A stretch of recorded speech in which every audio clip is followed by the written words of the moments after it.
Welcome to the Getting Real with Hillary show. Inspiring stories that change lives.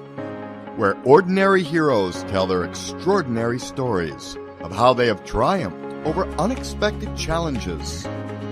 This is where we say what can't be said and use the AAA formula for freedom. Awareness, acceptance, and action. Now, here's your host, Hillary Burns.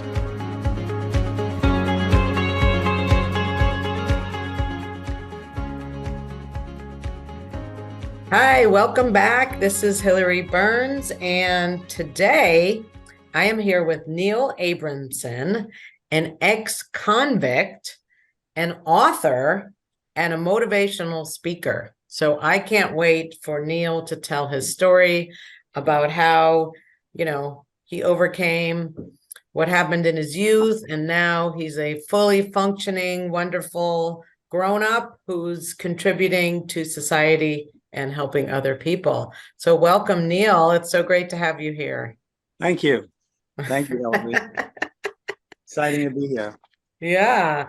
So tell us, please, Neal. I know I had heard a little bit about it. And when I met Neal through a friend, and that I just found out before that they are half sister and brother. So that's very cool. So thank you, Ivory, for introducing us. So Neal, please tell us what happened. How did you go to jail? Well, it was many years ago. It was when I was 16. It's a pretty, in many ways, it's a pretty horrific story. I was stealing cars as a juvenile delinquent, and I got into a high-speed police chase. I made a very poor decision. When I was pulled over by the police, I was just terrified, and I made a decision to step on the gas. This was a long time ago. I had a 16-year-old brain, and I really thought I could get away. And I got in a high-speed police chase. And unfortunately, it ended terribly. I hit a car, I killed a man, and I maimed his passenger. So that's what took me to reformatory, which is a prison. It's a prison for young people. It started earlier than that. It started by not listening to my parents, by hanging around with kids that broke the law. So that's pretty much what happened that got me into reformatory.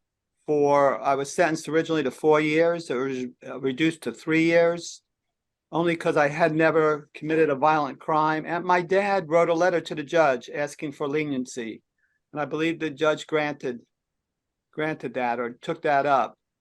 So reduced it by a year. Mm-hmm. Yeah. All right. So before that, Neal, where was this? Where did you grow up? I grew up in the Bronx in New York. Okay. And were these kids you were hanging out with before? Was this like a unique incident? Had you been heading this way? Like what led to that day, do you think? Good question. Yeah. So it would be a number of things. I did write a book. I share a little bit about that in the book, and the book is behind it as well. Thank you. All right. Yeah, you can see it. I use my got to get my fingers out of the way. But what led to that is I did not feel like a valued teenager. And I had these friends that I considered good friends, and they broke up. They went their different ways. And I didn't feel valued at home by my parents. They worked a lot. They weren't bad parents. I just didn't feel valued by them. And when I found this one kid who was just breaking the law a little bit, I started following. At first, I said, I'm just going to be an observer. I actually remember telling myself that. I'm just going to observe. I'm not going to do it. But when we went to have some beer, when we went to drink some beer in an abandoned lot, first time they handed me a can of beer, I said, no, thanks. I'm 14 at this time. But then they did it again and again. And eventually I took the beer. And the same thing with cigarettes. I said, no, I don't need that. Because back then, cigarette smoking was a big deal in the United States. But I eventually took a cigarette. And before you know it, by the time I was 16, I had a phony ID and I was going into bars. So drinking alcohol. So it was feeling insecure. I didn't feel secure. I didn't feel like I was very smart. And my parents weren't there enough. So as a consequence, I gravitated towards these peers that accepted me. So you felt included. You felt like you belonged there. There were people there Absolutely. that, you were a group. Yeah, absolutely. Yeah. And these kids were cool. So now, from being someone who didn't think of himself as much, I was part of the cool kids. So, okay. So that day, so then you started stealing cars, or was that your first day stealing cars? No, that was about the third or fourth time. So I was already on probation. Oh. So I knew this time, because I had gotten caught having stolen another car. So this time I knew when I got caught with the car that ended in the high-speed chase, that if I didn't get away, I was going to be locked up. And I was terrified. So my 16-year-old brain took off.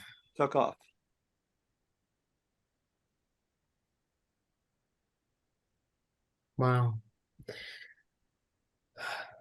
Did any of the other kids get in trouble, or just you? So this was the plan. It was just one other kid. And I actually had my own car at the time. It wasn't mine officially, but my dad let me pick out the family car because he was trying to appease me. He knew I was unhappy. So I picked out a sports car for our family car. We only had one car. I picked out, they don't make them anymore, but it was a Pontiac GTO. And what happened is my friend helped hotwire the car we stole, but he was a couple of years older than me. So he didn't want to drive. He knew it would be serious if he got caught. So he drove my car, or my family's car, the GTO, which I basically thought it was mine. And he was following me and I was leading. So when the police stopped me, he was able to get away in my car. So he never got involved. So it was just me. And as a good kid at the time, I never shared that he was part of it. I just took it because it really was my idea to steal this car. I wanted mag wheels, basically those chrome alloy wheels that most cars have today. But back then, and I am talking about 50 years ago. Yeah. Back then, most cars didn't have them. And they cost an amount that I could not afford. And that's why you were stealing the car, to get the wheels? At this particular juncture. Before, it was just for joyrides, they used to call them. But yeah, so this particular car, that I did have an intention to steal the wheels off. I made up in my mind, the insurance will reimburse the guy. He'll be okay. But I really didn't think of other people at that time, unfortunately. Right. So normally when you stole a car, it was just kind of for the fun of it, go for a ride. Did you bring it back normally? Yeah, we normally brought it back or left it somewhere. I mean, eventually it'd be found, but we would bring it back. Okay. All right. So you get caught, you go to court, I guess, and your parents are there, right? Correct. How was that?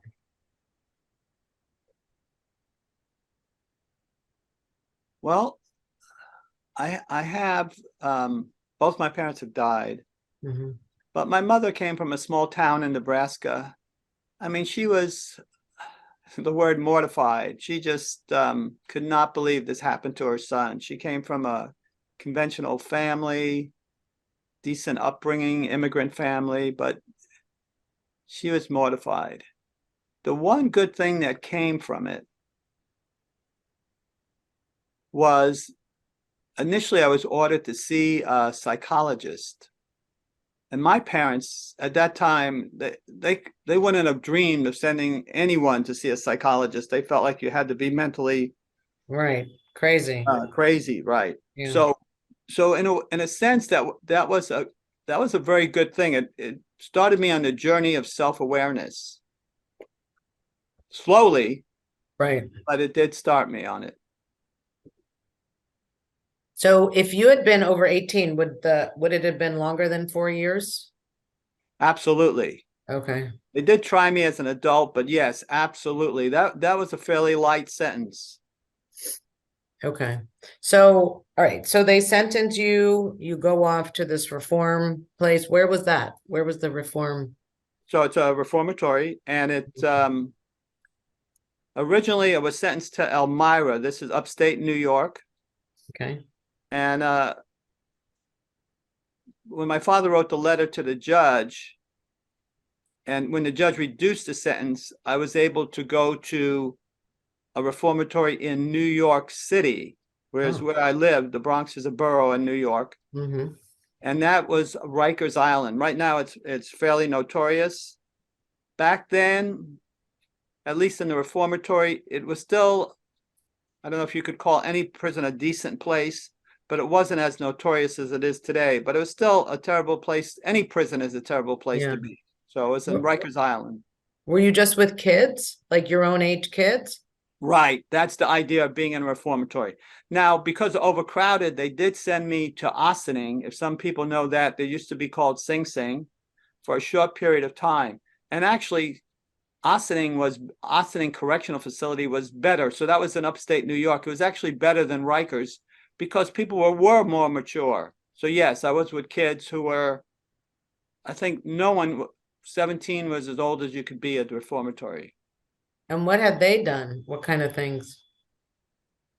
All kinds of things. But unfortunately, I was put in a protective custody unit. Well, I asked to be. That's a long story, but I can try to make it short. There's a lot of racial divisions in prison. So I did a no-no that you're not supposed to do. I smoked a cigarette after a black man smoked it. So, because I was a smoker back then, and I didn't know that rule. So because of that, I was ostracized. That means the white inmates, who are a minority in prison, didn't have my back. They didn't support me. And as a consequence, one day when I had commissary items, you could go to a commissary, like a store, and purchase some basic toothpaste, extra stuff that the prison wouldn't give you. One day my cell was completely robbed, and I asked my cellmate to watch it, but no one had my back. No one had was supporting me. So as a consequence, I asked to go to protective custody. And protective custody back then, it was for inmates who didn't want to be in the general population. So there were some pretty self-destructive people there. There were people who are schizophrenic. So that's a terrible thing about our prison system. A lot of mentally challenged people are in it. So that's the type of people that I remember. Their crimes, I can't tell you exactly. I mean, burglary, robbery. Yeah, but they were mentally challenged. Okay. All right. So you made it through. I mean, did you wear one of those jumpsuits and stuff like you were wearing, like in the movies? Was it like that?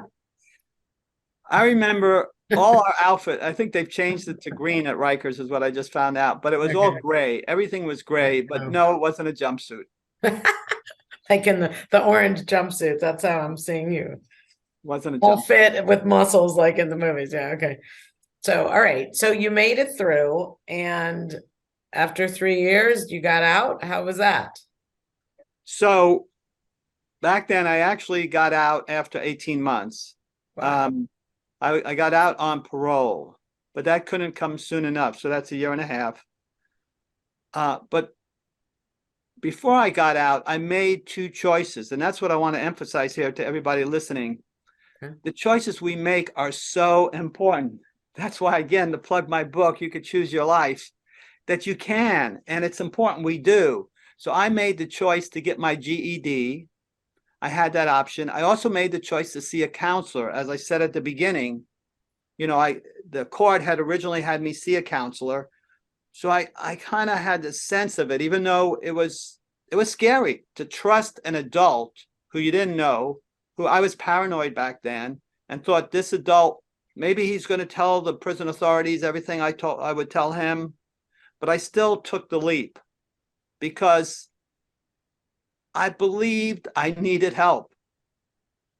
I knew I needed help. So those two choices to get my GED, which I got. So you got the GED in prison? Yeah, So, and for those so who you don't know, graduated high school. Yeah. most people know, but it's a Yeah. general equivalency diploma. Yes, I got that. Wow, that's great. And I saw this counselor, and those two things changed my life. And there was a third thing that helped change my life. I decided to write. Every day I wrote in a journal. And it was to ground myself. It was to kind of have a relation with myself, to find out who I was, to reflect on who I was. Because before then, I just did things. I just followed the guys I was with. As I said, when they gave me a beer, I drank it. When they stole a car, I stole a car. But here, I had this time, and I thought maybe I could be a writer. So I had that dream. So these were all choices I made to do this. I don't know if anybody else kept a daily journal, but I did. And I'll talk more about that later, because that's going to go into my next book, that journal of how I was trying to assess who I was back then and figure out how I'd gotten into the mess I gotten into. Wow. And did you ever have thoughts, I've ruined it, my life is over, or were you not allowed? Like, I think I would have been that way because, like it's over. Did you ever have that thought, or were you always positive? I mean, let me think on that for a second. Well, we're kind of resilient, a lot of people, but you're right. Some people could have the thought, my life is over. And kept doing it. They could have stayed in that pattern, but it seems like you took the opportunity to say, okay, I made a mistake, but what can I do from here? Which is very inspiring, Well, how I saw it in my world, excuse me, I had hit rock bottom. I mean, I was not prepared for this, to be in a cell, to not know anyone, to be cut off from my parents, the friends I had, the normal life.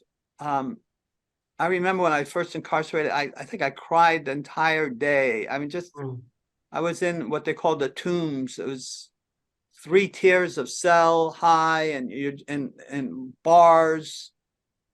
And it's just grayness. It was terrible. But after a while, I mean, when I got sentenced, they had a solid door with a little window slot. So the environment got a little better, but still I was all alone. And as I said, I was with some crazy people.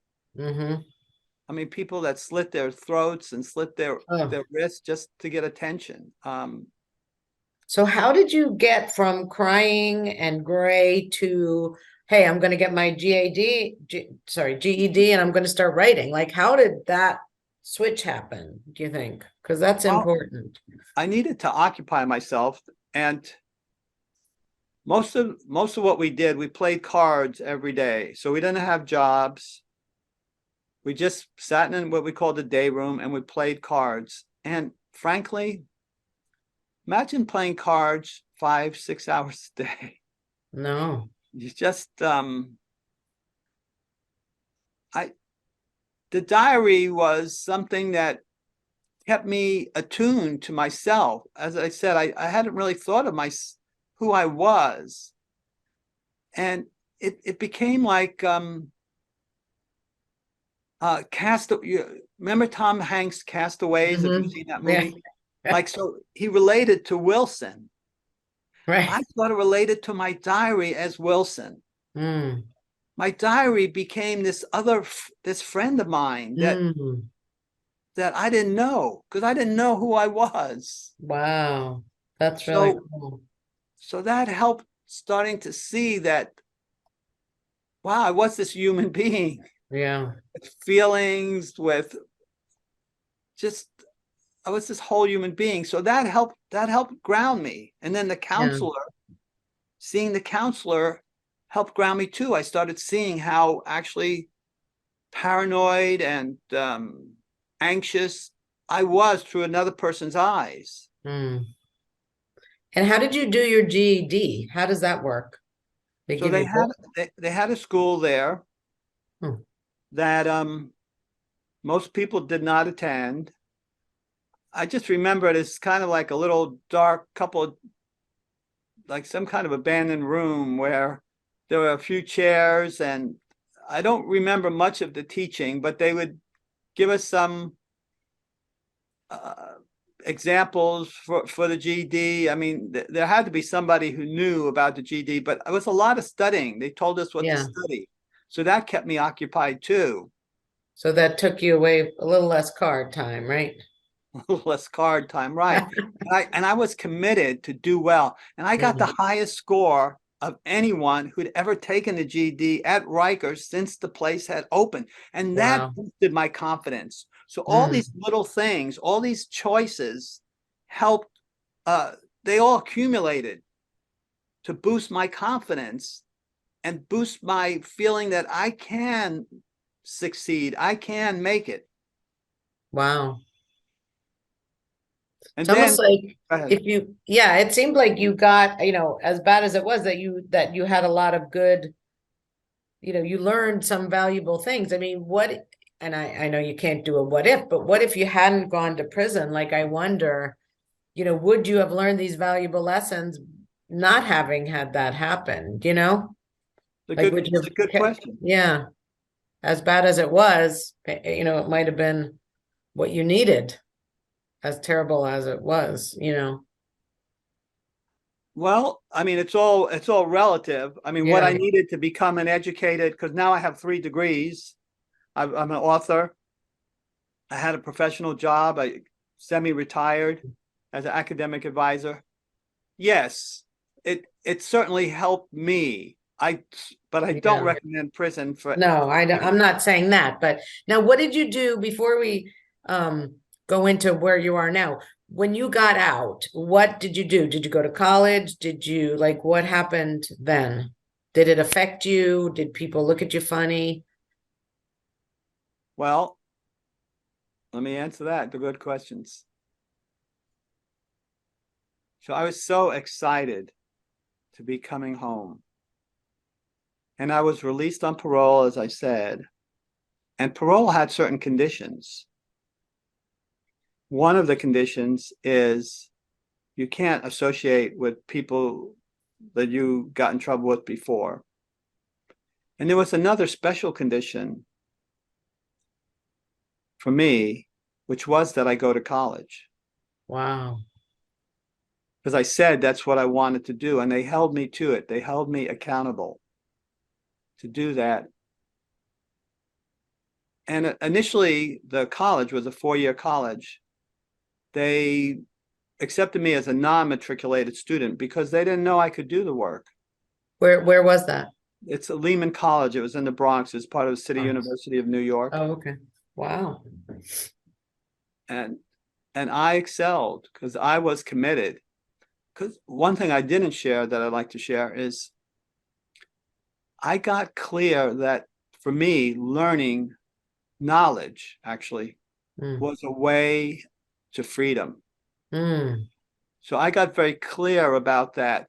there was one incident that I do share in my book, was the guards, they shake down your cell every once in a while. And there was one time when they shook down my cell and they took took any contraband I had. And I was really upset. And they made a mess. They just threw everything. They would slice your mattress. It would be a very thin mattress. I can't remember, with a plastic covering, and they would cut it open. And any case, I made this decision after they did that. I came to this conclusion, is a better way of saying it, that they could take everything away from me but one thing. They can't take away what I know.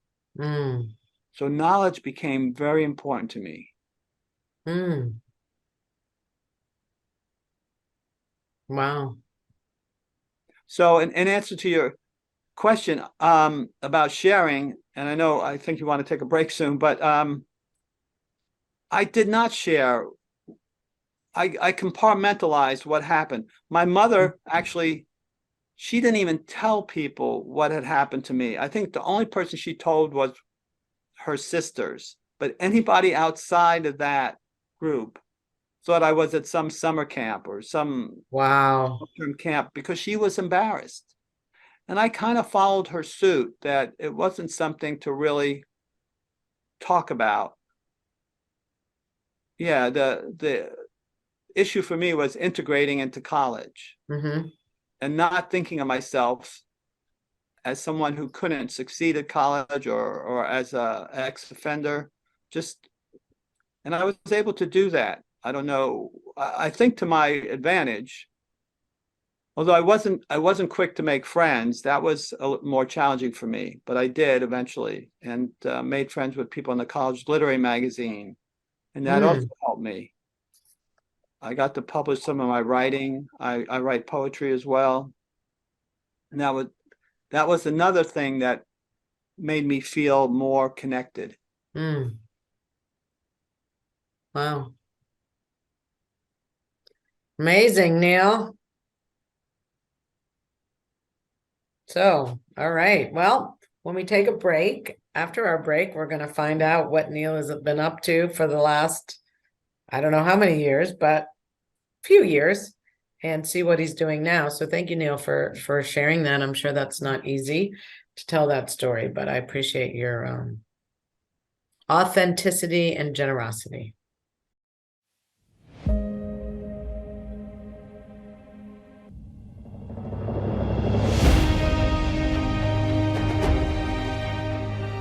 Are you inspired?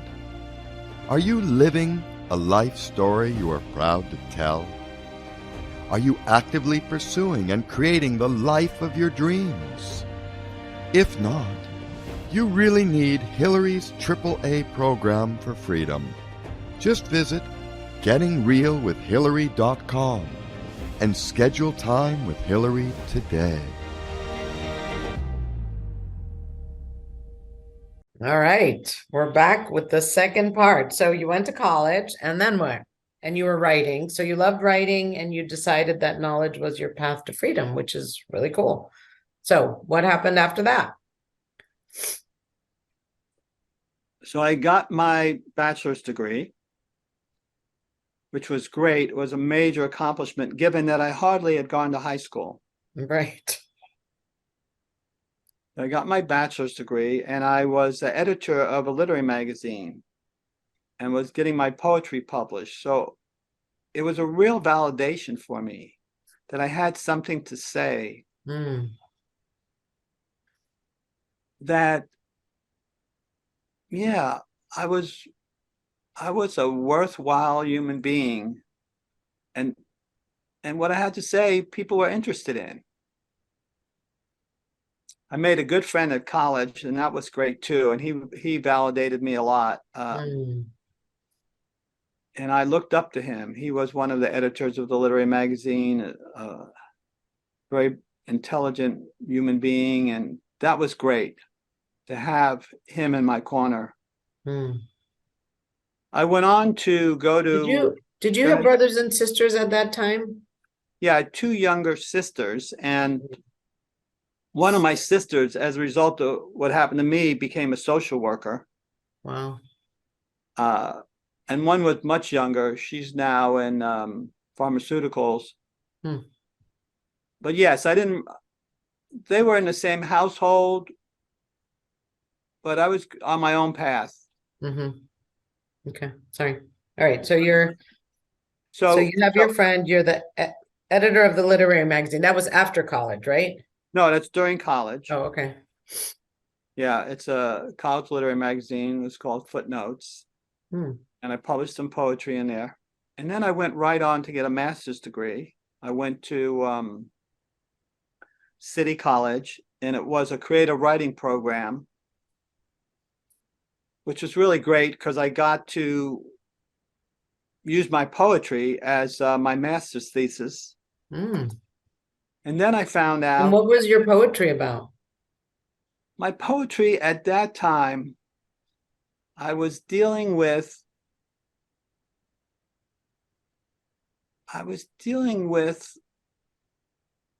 it was called I remember my thesis was called The Eyes of Man. I was dealing with what it meant to be a man Hmm. in a world where not everybody was a man, where there were women. And I was trying to come to terms with that, what it meant to be a man, and what women had to go through. Because in a world of men. Hmm. So yeah, I ended up taking, when I went for my PhD, I took some courses in feminism because I started feeling a connection to anyone who's oppressed, Mm-hmm. anyone who I considered oppressed. I started feeling a big connection after having been in prison. And women, at that time, even more than today, but even today, I mean, definitely today, are oppressed. Yeah. So what was your thesis on that? Well, with poetry, Okay. it was how to come to terms with being a man when a man has this authority, and how to come to terms with that in a way that was respectful to women. Wow. Yeah, how to come to terms with my own sexuality. Yeah. So you So went right from prison to college to master's to PhD. right. So I got a So master's. how And many then, years is that? Wow. yeah, so I've been in school a long time. So I got a master's from in creative writing / American literature, and then I went on to get another master's in criminal justice at John Jay College of Criminal Justice. Wow. And then I worked a few years. I did some volunteer work, but I worked as a typesetter. They don't have that job anymore where you set type. Yeah. And then I came to Dallas to get my PhD, which I did not finish. So Okay. all but the dissertation. And then I wrote my book. So how old were you then? Like 30 At what point? When I came to Dallas? Yeah. When you wrote your book. Well, my book took a long time because I wanted to be great. I mean, I came to Dallas when I was 33, Okay. and today I'm 70. Wow. So I've been here a long time. I started my book when I was in a Landmark course. Landmark is a personal growth organization. For some of you who may not know, it's called Landmark Worldwide today.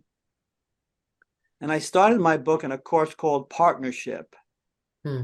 And it's just, so it really grew out of that course because I saw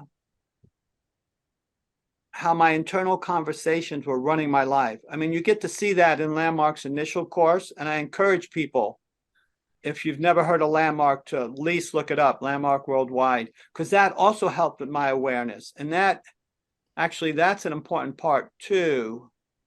I'm trying to remember what year that was, but maybe after I was in Dallas 10 years, when I was in my 40s, I came across a coworker who encouraged me, because even though I was fitting in and functioning, I was still depressed. I still I was still carrying the weight of what had happened. I mean, that was a big thing, to go to prison and to know that I killed a human being.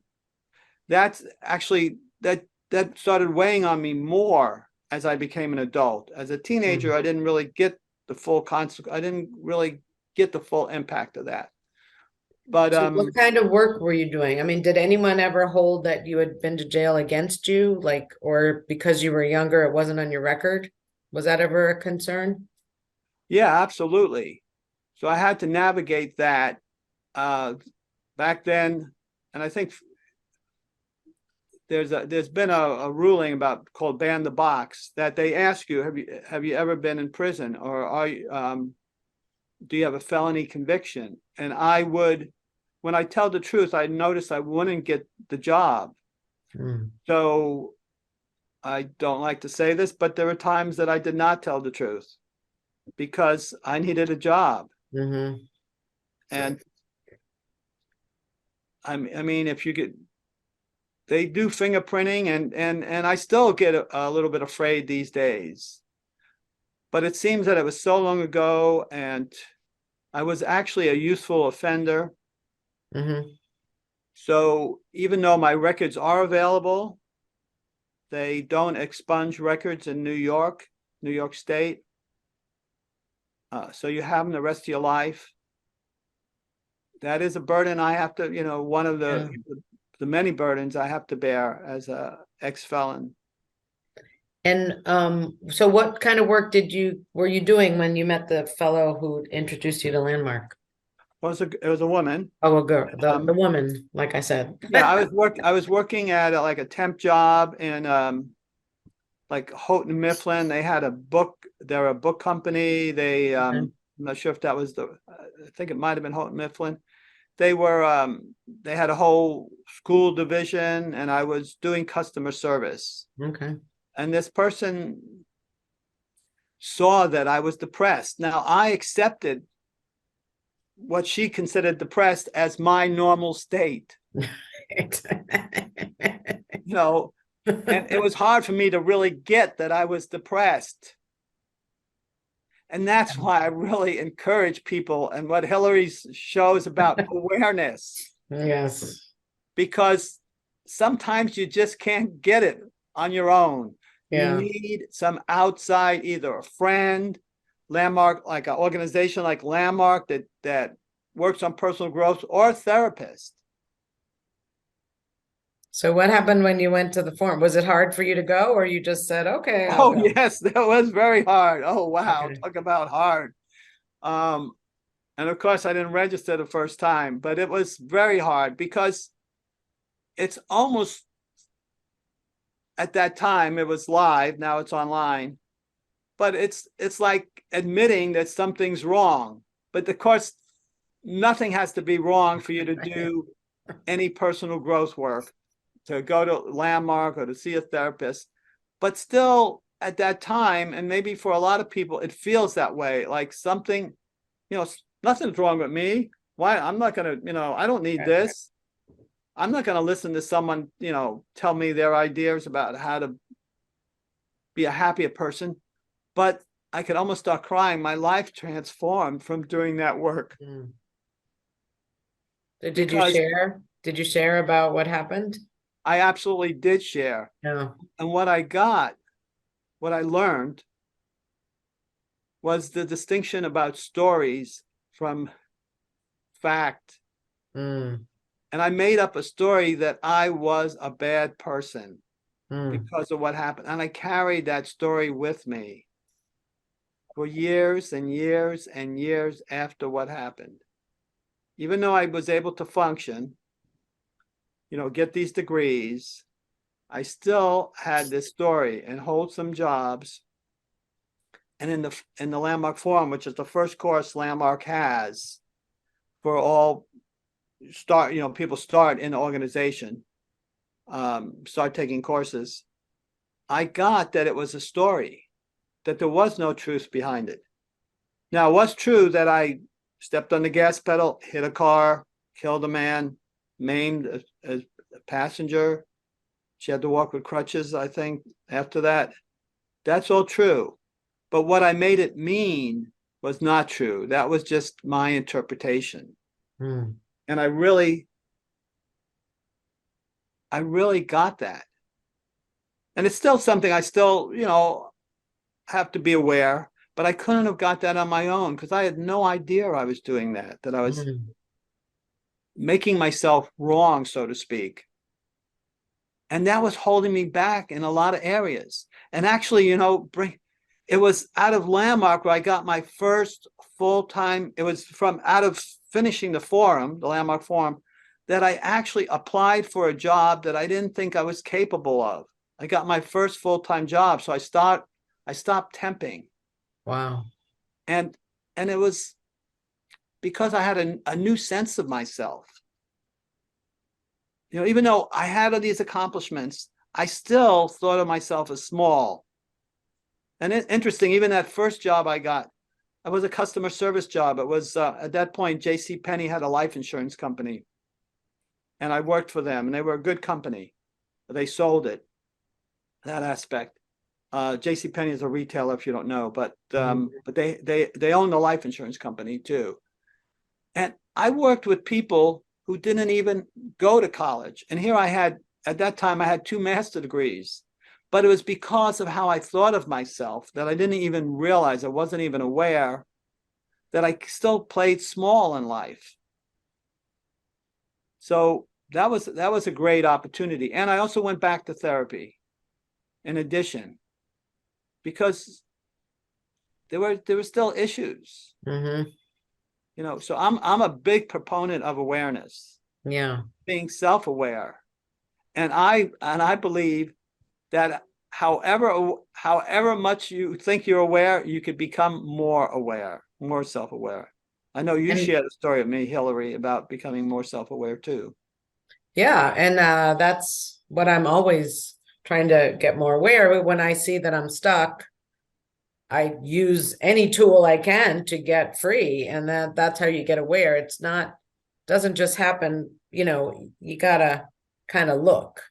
You need tools. Landmark gives you tools. Maybe therapy gives you tools because you're talking. It's hard to do it by yourself, just sitting there going, okay, I'm going to get aware, but I don't think it works that way. Maybe through writing, through journaling, like there's a lot of ways you can do it. Yeah.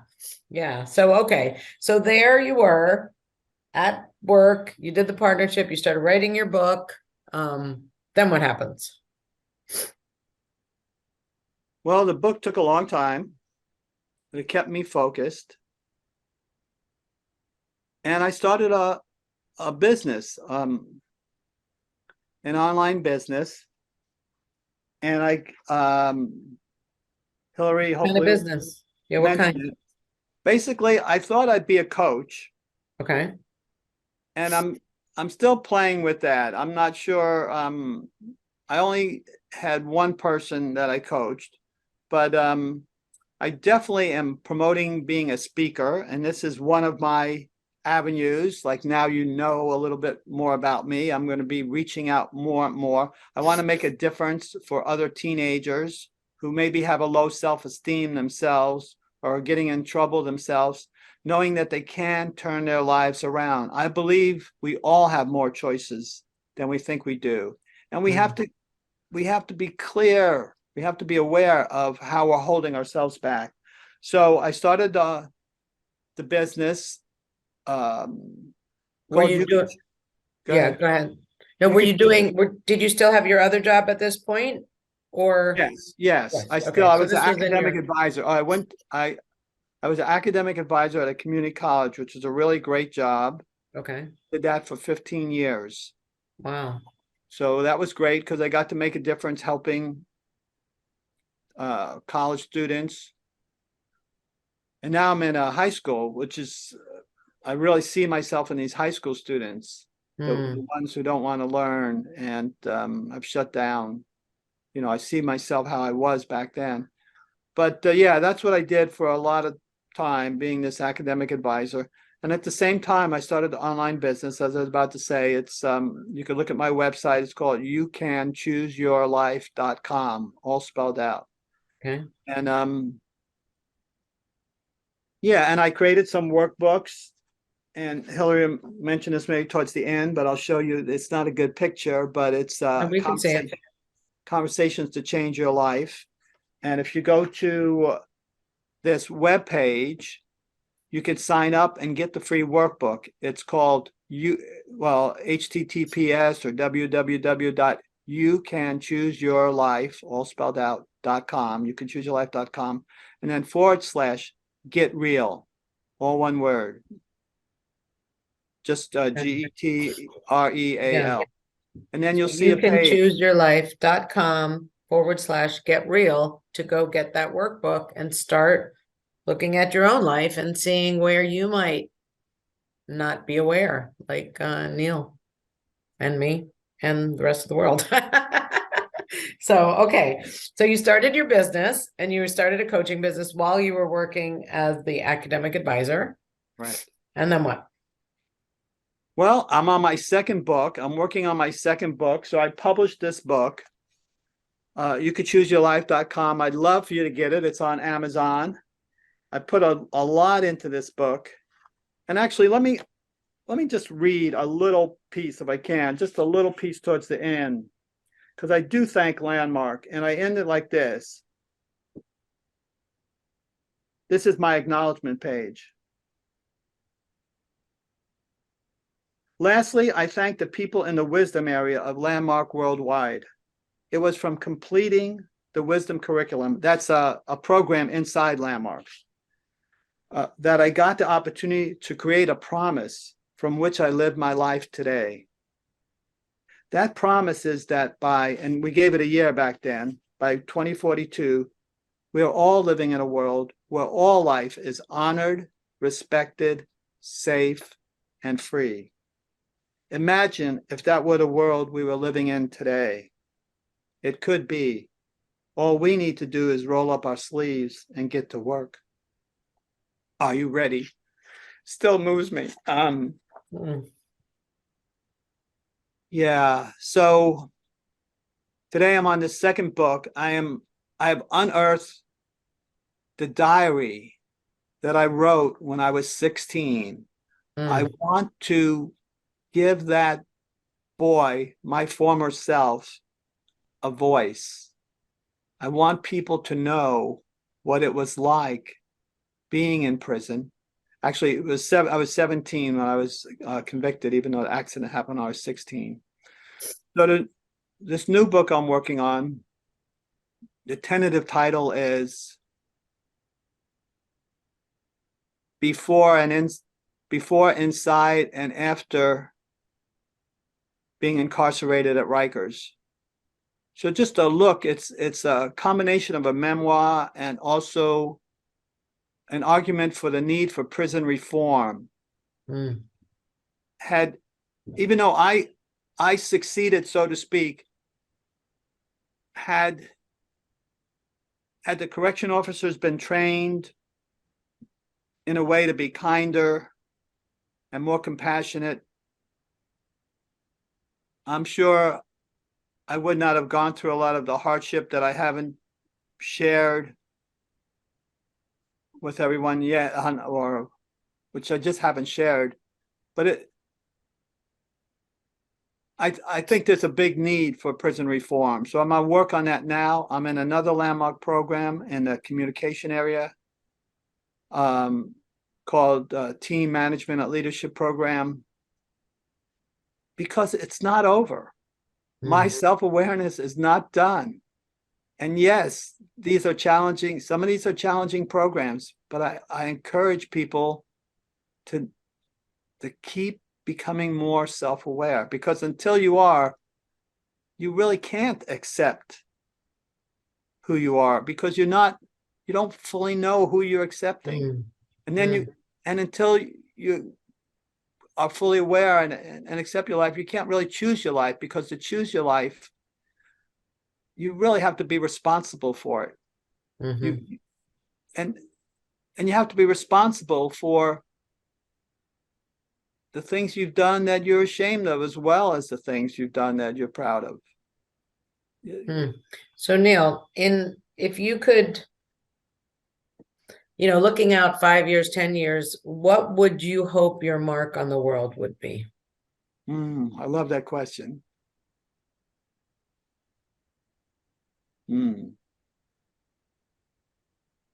I hope I create some avenues that people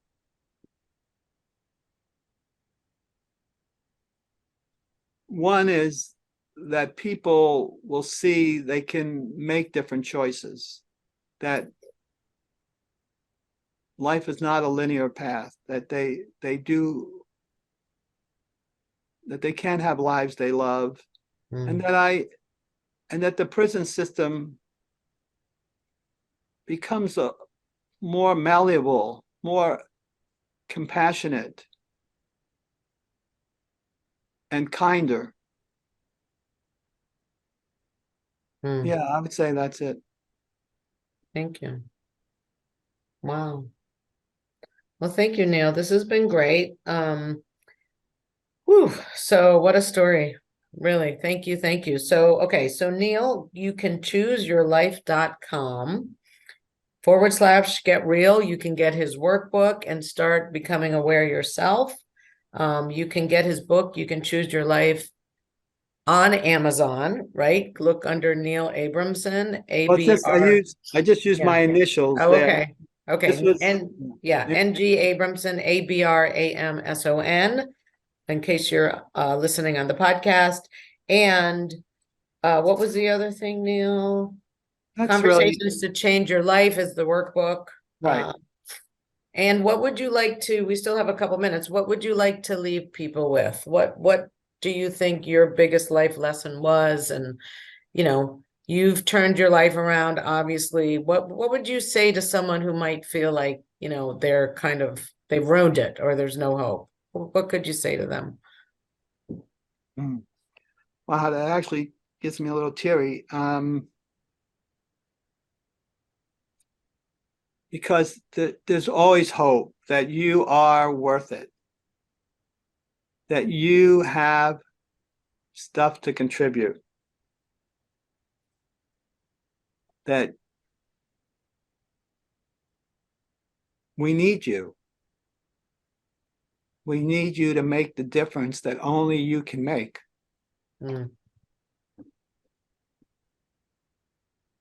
Whew. Thank you, Neal. Thank you. Very inspiring. Again, thank you for your generosity with sharing that story. I'm sure that's not easy. Thank you for not giving up and for turning your life around. And we look forward to seeing what you're going to do out there, Neal. Thank you. Thank you so much, Hillary, for this platform. I appreciate you. You're welcome. Thank you for listening to the Getting Real with Hillary show. We hope you were entertained and inspired. Please subscribe to Hillary's newsletter. Go to gettingrealwithhillary.com for more freedom techniques and fantastic stories and links to other great stuff. And don't forget to tune in every week on Tuesdays at 1 p.m. Eastern Time on BBS Radio TV. And let's get real. Let's get connected. Let's get inspired and create that life you love.